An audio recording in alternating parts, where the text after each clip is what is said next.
एक लड़का स्कूल न जाने के लिए एक किसान से विनती करता है कि उसे बैल बना दे ताकि वह हर दिन आराम से सो सके। जल्द ही उसकी यह इच्छा पूरी हो जाती है। कुछ ही देर में पहाड़ पर लकड़ियां काटने गए उसके पिता रास्ते में अपने घर के पीले बैल को लेटा हुआ देखते हैं, लेकिन वे पहचान नहीं पाते कि वह उनका बेटा बांगू है।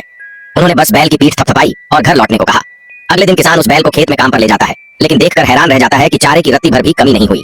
बैल रंभाता है और माँ को पुकारते हुए फिर से सोने की जिद करता है। उसी समय उसका असली रूप बांगू स्कूल जाने को तैयार हो रहा होता है। बैल उसकी मुस्कान देखकर पछताता है, लेकिन अब वह मजबूर है और उसे मेहनत करनी ही होगी। उसे अंदाजा नहीं था कि बैल की जिंदगी में सुबह खेत जोतना, दोपहर में भारी लकड़ियां बाजार ले जाना और शाम को सामान लाना शामिल होता है। एक दिन की इतनी मेहनत के बाद उसकी टांगें जवाब दे देती हैं और वह गिर जाता है, जिससे सारा सामान बर्बाद हो जाता है। गनीमत रही कि उसके पिता को चोट नहीं आई, लेकिन दिन भर की मेहनत बेकार हो गई। शाम को वह बैल वापस अपने पुराने कमरे में जाना चाहता है, लेकिन पिता उसे जबरदस्ती तबेले में ले जाते हैं।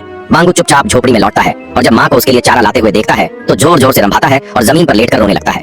वह माँ से शिकायत करता है कि उन्होंने अपने बेटे को भी नहीं पहचाना। पिता सोचते हैं कि अगर यह बैल ऐसा ही रहा तो उसे बेचना पड़ेगा। अगली सुबह फिर से उसे खेत ले जाया जाता है, लेकिन चारा न खाने की वजह से वह जल्दी थककर गिर जाता है। किसान उसे पीटता है, लेकिन पत्नी उसे रोकती है और कहती है कि शायद वह बीमार है। किसान यह सुनकर दौड़ता है और तय करता है कि अब इसे बेचना ही होगा। बेहोश पड़ा बैल यह सब नहीं जानता, बस रोए जा रहा है। अगले दिन वह कसाई खाने ले जाया जाता है। बांगू जब देखता है कि दूसरे बैलों को मारने की तैयारी हो रही है तो उसे समझ आता है कि अब उसकी मौत तय है।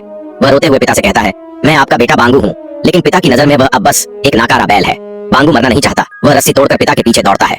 किसान हैरान होकर उसे देखता है और कहते हैं, मैं तुझे पहले ही बेच चुका हूँ। तभी पीछे से गांव वाले उसे पकड़ने के लिए आ गए और बांगू समझ जाता है कि अब कोई मदद नहीं करेगा। वह भागता है, गांव, नदियां, पहाड़ पार करता है। रास्ते में पेड़ों को गिराकर पीछा कर रहे लोगों को रोकने की कोशिश करता है।